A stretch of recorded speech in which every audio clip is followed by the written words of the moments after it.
Like, did you know of him before the like script or before the movie came to you or the opportunity came to you, or how it all came about, and just what you knew about Mark Kerr and the UFC at that time? Yeah, absolutely. Before I get into that, let me just take a moment and give you guys your flowers. Congratulations on the podcast, man. And not only that, on the podcast, but also just congratulations on your careers, man. Just really incredible careers. And for you guys like you, guys in the league who have become world champions like you, I always say that's my dream, man. You guys are living my dream. Like that's what I thought. That was the goal. So anyway, so thank you for having me on. Good to see you. With Mark Kerr, he was one of the pioneers of MMA, one of the founding fathers of MMA, of UFC, two-time heavyweight tournament winner. And back then, when you fought in the tournament, it was, you fought, and if you won, you didn't go home and fight the next week. You fought that night. And, right. His career started out in Vale Tudo down in Brazil, won everything that night. So he became a legend, and his ascension, man, was like a rocket. And I actually met Mark back in the late 90s, back then, MMA, UFC wasn't as big at global as it is today. So the big organization was Pride in Japan. And a lot of those guys would come over from Pride, and we'd be WWE guys. We'd all be in LA working out at the same gym, the Gold's Gym in Venice, and we in the same arenas too as well. So I met Mark back then, and the guy was a legend. And, he was always this walking contradiction of a human being, where he was just insanely jacked. He was at one time the greatest fighter on the planet. He was like Tyson, undefeated, dominant, and feared. But with Mark, what was interesting about Mark was he's so kind-hearted and tender and soft-spoken, and he would wreck these dudes. And afterwards, he'd go back in the locker room and check on them. Hey, you okay? Are you all right? So, which makes a dude even scarier, right? Right? He's doing that. Crazy. So in 2000, in the mid-2000s, he had a documentary out called The Smashing Machine. And that documentary was so heartbreaking, because the guy at one time was the greatest in the world, and then he lost. He lost in Japan, and he never quite got over that loss. And then, like a lot of athletes who we know, he succumbed to pressure, and he battled his demons, and he became addicted to drugs. He overdosed twice. He's lucky to be alive. Man. So back then, when I saw that documentary, I felt, this is an incredible story. But now, years later in 2019, I take this documentary to Benny Safdie, and I just watched Uncut Gems. And I said, man, Benny, I love your filmmaking style. I have a movie here. It's not the big blockbuster movie. It's small and it's intimate, but it's also moving. I showed him the documentary, and he said, I'm 100% in. But the cool part about the story that I know you guys will appreciate is there was a Mark Kerr back then he was the man, dominant and feared, battled his demons, and he lost everything. Then there's a Mark Kerr today who is so grateful to be alive and so present in every moment. And he's the reflection of what happens when you get knocked down, you get knocked on your ass, especially if you battle addiction, you get sober, you stand back up, man, and you become this beacon of hope to a lot of people out there who are struggling. It's awesome. Fuck yeah, Mark. Amen, brother. And it's an amazing film. And I mean, movies about fighters in general, there's a lot of that relatability of getting knocked down, having to fight your way back up. And I always just love them across the board. That's right. You've had so many unbelievable films as an action star, comedian, you've done all these genres. The range is crazy, man. What caused this film now? Like, why the biopic? And this was such a different light, where you absolutely killed it, brother. Thank you, brother. Hats off. Really got into the character and did a great job. What really made you want to go into this kind of genre? So there was two things. That's a great question. Number one was, man, for a long time, I've had this blessed career that I'm so fortunate and grateful for, that I've been able to have this blessed career and make these films where it allowed me to work my ass off, continue to build, continue to grow. But I was in this position where I was chasing box office. And it's great. And there's something motivating about that. But I wanted to chase the challenge.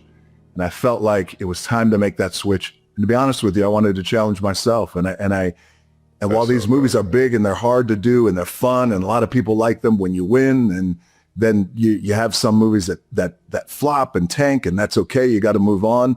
But I was really looking to challenge myself and get out of the comfort zone and rip myself open and then see what the fuck is going to happen. I don't know, but I'm going to give this thing a shot, and you got to go for it. And so it was that combined with the voice. I had a little voice right in here, man, behind my rib cage and between my ears that was like, hey, you don't want to wake up one morning and go, man, I should have done that thing. I should have taken that risk and taken that chance. So it was that voice. And I finally, after all these years, listened to that voice. There's a great George Strait song that I love. Wait, you haven't been listening to that voice? No, I've been listening to the voice. But it's, you know what happens? It's like you listen to the brain, and the brain is saying, hey, listen, don't fuck this up. You're in a comfort zone. It's good. There's a lot of people who depend on you. You're making a lot of money. These movies make money.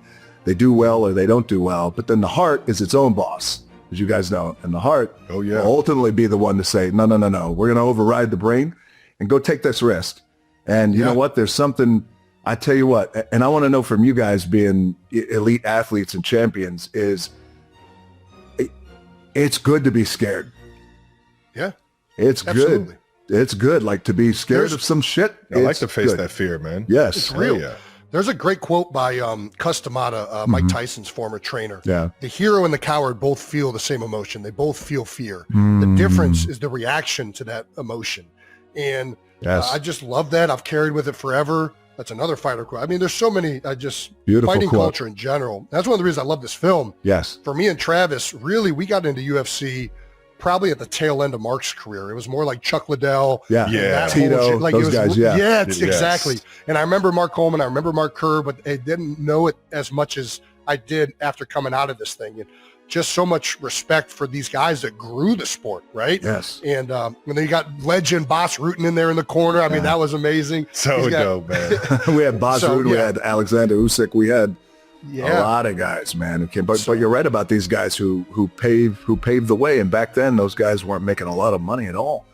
Right. You know, Really and they were banging their bodies up, man, a lot. So Doing a biopic like this, how much did you have to be around Mark? Like, I feel like what you have to find, because I mean the mannerisms, the style of fighting, stuff like that. Like, how much was he on set helping you with all this stuff, or was there a reference in terms of like a fight coach? last year, I started my prep for Smasher Machine. We started shooting, I think, in August. My prep started in January, because what I started in January was really got to know Mark, spent a lot of time with Mark. But the crazy thing is, again, so, you know, we're all a little fucking crazy sometimes. You gotta be a little crazy. Gotta be a little crazy. That's how you make Keeps you from going No insane. sane person makes it in this world. Right? You're not going to get to the top of anything. You gotta being be a nice, crazy. cozy. Yeah, exactly. Waylon Jennings says, I'm happy to be crazy. It keeps me from going insane. Amen. There we go. I love That's that. a banger. So I was also training for WrestleMania. And that's when I saw you, Jason, there in Philadelphia. So I was training for that. Once I got out of WrestleMania, then I shift my focus to the training camp for MMA, spent a lot of time with Mark. And you guys will appreciate this, is I had to gain 30 pounds for the role. But as you guys know, Mark Kerr's muscle had a certain quality to it. It was that fast twitch. Yes. Right? Explosive. And I still had to move, and he had this tiny waist, and I was like, God, man, that's a lot of weight to carry. But I did my best, worked out with Mark, worked out with MMA coaches, MMA fighters as well. I had a 12-week training camp.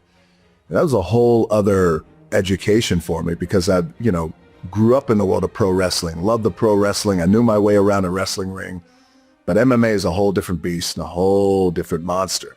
So I spent a lot of time with Mark. But the thing that moved me most, that I didn't realize until I got into this with Mark, was that there's Mark, the physical specimen, how he walked, how he talked. So there was a physical transformation for me, a vocal transformation. Yes. But the biggest transformation was his emotional transformation. And you realize, you guys know fight culture, you respect fight culture. Yeah. It's like these fighters, there's a unique mentality that they have, and you realize right away, it's not about the wins or the losses, it's about the pressure. Absolutely. And the pressure that these guys go through, man. And there's there's that idea of, I can't remember who said it. Floyd Patterson may have said this, but he's the only thing you're left with when you lose is yourself. And so I wanted to find out from Mark, there was one of these fights in Japan, which you guys saw the movie, where he's fighting Vegeta at the end. He's on all fours. Vegeta is rocking him, but Mark's with it. His eyes are open and he's just taking a beating. I said to Mark, what was going through your mind? Were you numb from some of the stuff you might have been taking? What was it? Because you were with it. And he said, DJ, man, he goes, there's 40,000 Japanese fans. And he said, I couldn't fucking move my body, but I'm not going to tap and I'm not going to quit. So I just waited. Either the referee's going to call it or this guy's going to knock my lights out. I was just waiting for either one to happen. Holy cow. Just that mentality. Dude, that is crazy. So that's the thing that really became my anchor, that kind of mentality. Cool, yeah. Well, again, you killed it. Thank you, brother. It was an absolute blast to watch. It was so crazy seeing probably the most charismatic, energetic guy I've ever seen on film or in a WWE ring lock into this just stone cold, zero emotion at times kind of killer. That's kind of how he moves through the movie. And then you see the highs and lows throughout it, but you did a phenomenal job, brother. Thank you, Jason. Thank you so much. This one meant a lot to me. And I've been saying this as we've been promoting the movie because I really mean it, is Smash Machine changed my life in ways that I never imagined. And as this thing continues to go on and we continue to have conversations about it, people continue to see the movie. It's been the experience of a lifetime. Lifetime. Man. Awesome. Hell yeah. I'm happy as hell for you, big Thank guy. you, brother. I do have a question, though, about the MMA and the wrestling world. Obviously, you're very understanding of being in a ring and having 40,000 cheering you on. Was there ever a moment where you were like, yeah, you know what? I want to give that a shot. Oh, I want to go into the MMA ring. I want to go into UFC. Was there ever a thought or a opportunity? Maybe somebody put a contract on the table. It's like, it's there if you want it.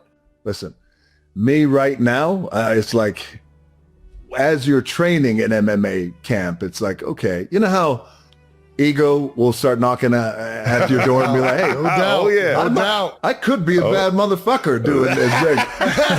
I think so. But then the reality, what happens, he's not an MMA fighter, but he's arguably going to be one of the greatest of all time, is Usyk. We were in the ring, and the moment I locked up with him, that was very sobering. And again, it's just, he's that fighter mentality, and you could feel it, and man, just feel it right you away. feel it right away. Call it what you want, but Taylor Swift is the most supportive football WAG.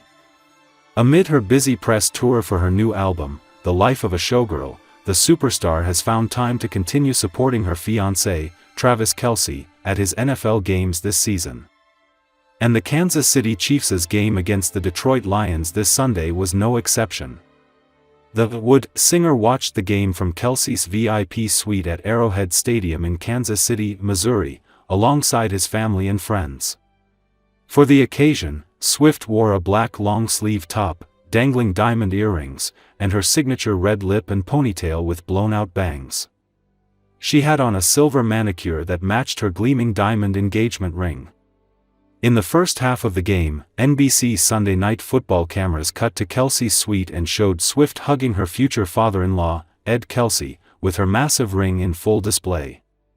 While Swift has attended at least one other Chiefs game this season, the day after friend Selena Gomez's wedding, no less, this is the first time in the season that she has made a public appearance in the suite and been photographed. Travis Kelce is giving main character energy in the first look at Taylor Swift's new Eras Tour docuseries. The official trailer debuted during the Monday, October 13th, episode of Good Morning America, and it wasn't hard to spot Kelce, 36, in the behind-the-scenes footage from his fiancée's historic tour. In one clip, the couple shared a sweet kiss backstage.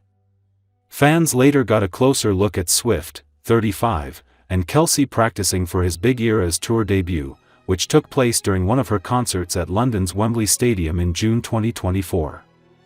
Kelce was seen carrying Swift in street clothes before the trailer cut to a clip of him holding the pop star in costume on stage. The first two episodes of Taylor Swift, The Eras Tour, The End of an Era will be available to stream on Disney Plus beginning December 12. A total of 4 additional episodes will air over the following 2 weeks. Along with the 6-part docuseries, Swift is bringing a new version of her concert film to Disney Plus on December 12. Taylor Swift, The Eras Tour. The final show will include footage from the Tortured Poets Department segment of the concert, which was added during the international legs of her tour in 2024. Kelce isn't the only member of Swift's inner circle to make an appearance in the docuseries trailer. Sabrina Carpenter, Gracie Abrams, Florence Welch and Ed Sheeran were also spotted in the first look, along with Swift's mom, Andrea. "It was the end of an era and we knew it," Swift wrote via Instagram on Monday following the official GMA announcement. "We wanted to remember every moment leading up to the culmination of the most important and intense chapter of our lives, so we allowed filmmakers to capture this tour and all the stories woven throughout it as it wound down. And to film the final show in its entirety." As she prepares to close the book on the Eras Tour, Swift is celebrating her next chapter with the release of The Life of a Showgirl. Swift's 12th album broke the record for the most albums sold in a week in the United States following its release earlier this month.